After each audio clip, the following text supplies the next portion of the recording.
Today, we shall reflect on the life of Saint Guy.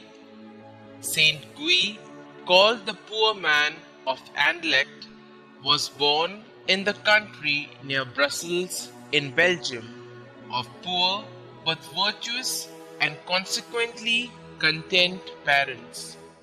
They could not afford to give their son a school education, but this did not hinder them from instructing him early in life in Christian virtue and the practice of Christian faith.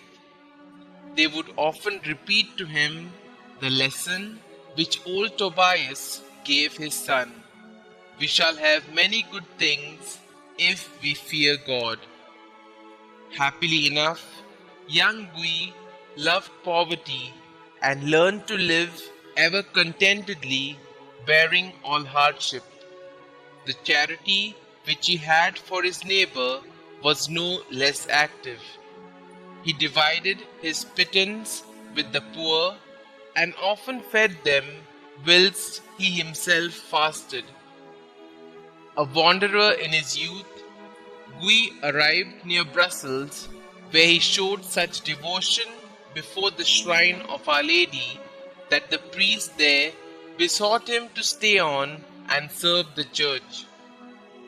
Thenceforth, his happiness lay largely in being always in the church, sweeping the floor, dusting the ceiling, polishing the altars, and cleaning the sacred vessels, and still finding both time and means to befriend the needy. His almsgiving became so famous that a merchant of Brussels came to Laeken and offered him a share in his business. Guy could not bear the thought of having to leave the church premises, but the offer seemed providential, the scope for charity bright, and he at last accepted it. Their ship, however, was lost on the first voyage itself, and he returned to Laeken only to find his place already filled by someone. The rest of his life was one long penance for his inconstancy.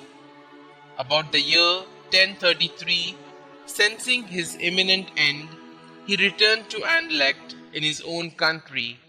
Hospitalized because of exhaustion and illness brought on by the fatigue of his journeys and other hardships, he soon yielded his soul to God and was buried in the cemetery of the canons there. The numerous miracles that took place at his grave led to the translation of his relics to a shrine.